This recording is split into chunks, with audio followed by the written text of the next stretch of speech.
वर्षा पर्यटनासाठी प्रसिद्ध असलेला सावडाव धबधबा हा मात्र प्रवाहित झालेला आहे। त्यामुळे इथे जे पर्यटक आहेत ते मोठ्या संख्येने इथे दाखल झालेले, काही पर्यटक आपल्यासोबत देखील आहेत। तुम्ही कुठून आलात आणि कशा प्रकारे आनंद घेतला इथे? रत्नागिरीवरून आलो आम्ही। गेले 14 वर्षी इथं ह्या पर्यटक स्थळाला भेट देतो, तर चालू वर्षी पर्यटक स्थळ सुशोभित केल्यामुळे आम्हाला आनंद वाटला आल्यानंतर। इथे हे गार्डनिंग, बसायची व्यवस्था, टॉयलेट व्यवस्था, चेंजिंग रूम, पहिले पडक्या होत्या चेंजिंग रूम, व्यवस्थित वाटला। आता इथून पुढे अशी सोय इथं करावी गावकऱ्यांनी। आणि तुम्ही कुठून आलात आणि कशा प्रकारे आनंद घेतला? किती वर्षापासून या ठिकाणी सावडाव धबधब्यावरती येतात? आम्ही पहिल्यांदा आलो आहेत। आम्ही मुंबईवरून आलो आहोत, राहायला आम्ही कणकवली जाणवलीला आहोत। इथे आम्ही ऐकलं होतं की ते बरेच काही फॅसिलिटीज केल्या आहेत, चेंजिंग रूम, टॉयलेट, पार्किंगची फॅसिलिटी वगैरे, ते ऐकलं आणि हे सेफ आहे असं ऐकलं होतं। आता येऊन पाहिलं आम्ही फॅमिलीसोबत, फार छान वाटलं आणि भरपूर सेफ आहे। आम्ही रेकमेंड करू इतरांनी आपल्या फॅमिलीला घेऊन इकडे येणे।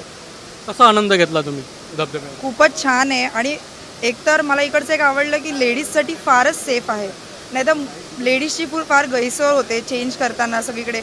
इथे टॉयलेट्स आहे, चेंजिंग रूम आहे आणि धबधबा पण त्या लोकांनी ते मध्ये दगडी बिगडी असे ठेवले आहेत, त्यामुळे मला तरी असं वाटत नाही की इथून वाहून जाण्याचं किंवा असं काही रिस्क आहे कोणाचा जीव जाण्याचं। त्यामुळे माझ्या हिशोबाने ती मी हायली रेकमेंड करीन की या जागेला तुम्ही व्हिजिट करा। खूपच सुंदर आहे आणि छान आहे, मला खूप आवडलं।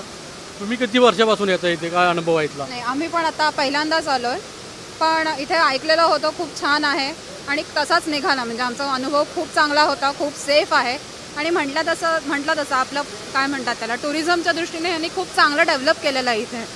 सो खूप तुम्ही कोणी इथे एन्जॉय करू शकता, सेफली एन्जॉय करू शकता आणि तसं काही त्रास नाही, म्हणजे व्यवस्थित आहे सगळी व्यवस्था। काही पर्यटक गोव्याला देखील एन्जॉय करायला जातात, सिंधुदुर्गामध्ये सुद्धा देखील असं पर्यटन आहे, म्हणजे तिथे धबधबे आहेत, कसे अनुभव घेतला? तिकडच्यापेक्षा नक्कीच इथे अजून तेवढं पर्यटन म्हणा वाढलेलं नाही आहे, गर्दी नाही आहे बेसिकली आत्ता तरी ह्या क्षणाला।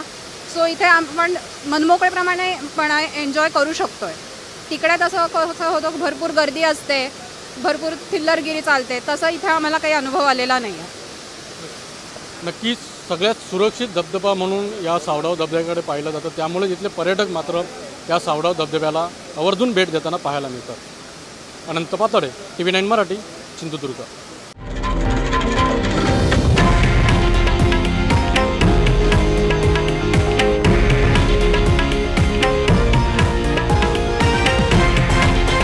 हे आहे देशातील नंबर 1 न्यूज नेटवर्क आणि आपण पाहत आहात TV9 मराठी, एकमेव।